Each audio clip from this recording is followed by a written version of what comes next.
Diketahui kubus ABCDFGH, nilai sinus sudut antara CH dan bidang BDHF.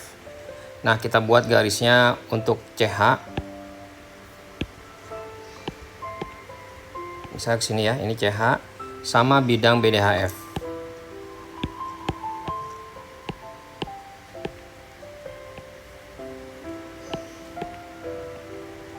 Nah, caranya kalau mencari sudut itu kita lihat ya, CH ini ada titiknya ya. Titiknya adalah titik di C dan titik di H.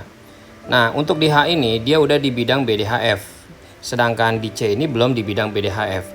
Caranya kita memproyeksikan yaitu mencari titik ini tegak lurus ke garis BD. Nah, kalau kita perhatikan di sini kita tarik garis, kalau dia persegi, ini pasti dia siku-siku di sini. Ya, itu udah aturan seperti ya waktu kita SMP ya. Nah, jadi berarti titik dari C ini akan pindah ke sini tegak lurusnya, yaitu C aksen. Nah, sehingga yang namanya sudut yang kita cari itu adalah garis antara si CH ini adalah yang ditanya di soal itu dengan diapit dengan si C aksen H. Nah, ini adalah sudutnya yang ditanya ya. Oke ya, seperti itu ya.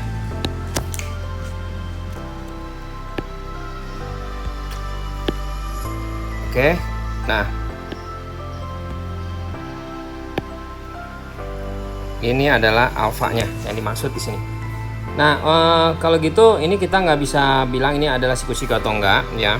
Jadi kita cari aturannya. Di sini ada CH ini adalah diagonal sisi.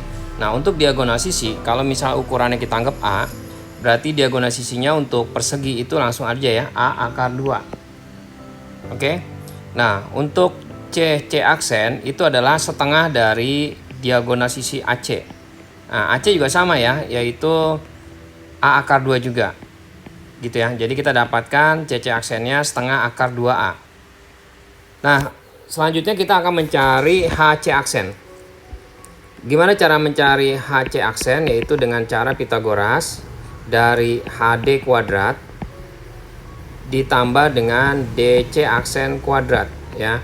Nah, gimana HD-nya nilainya adalah A karena sisinya ya. Untuk DC aksennya itu adalah setengah dari diagonal sisi lagi, yaitu setengah akar 2A kita kuadratin.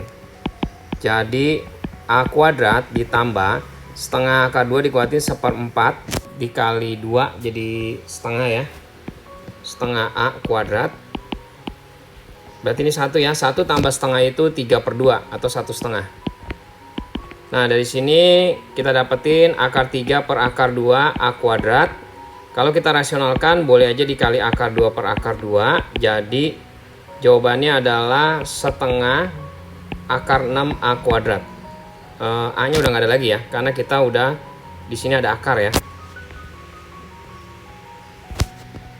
Jadi di sini udah nggak usah pakai A lagi ya, karena A kuadratnya ini kita akarin jadi dia kebentuk A. Oke, seperti itu ya.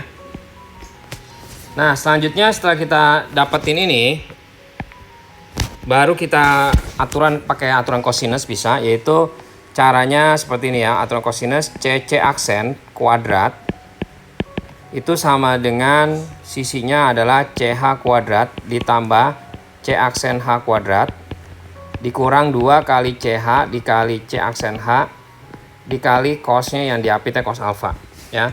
Jadi untuk aturan kosinus pelajarin lagi di bagian trigonometri. Kalau misalnya ada sisi A, ini B, ini alfa, ini C-nya, maka rumusnya C kuadrat sama dengan A kuadrat tambah B kuadrat min 2AB cosnya cos alfa. Seperti itu ya polanya. Nah, jadi kita masukin CC aksennya itu adalah setengah akar 2A dikuadratin. CH-nya kita cari, CH-nya adalah A akar 2 kuadrat ditambah C aksen H-nya itu setengah akar 6A kuadrat dikurangin 2 dikali A akar 2 dikali setengah akar 6A dikali cos alfa.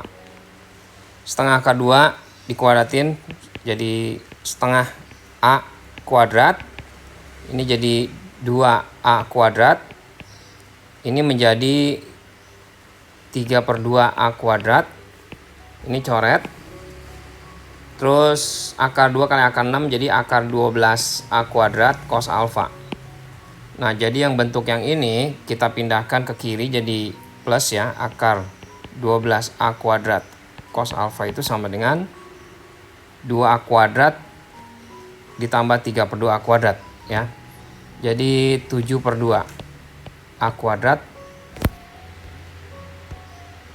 dikurangin, ini pindahin ke ruas ke kanan ya, jadi min setengah A kuadrat.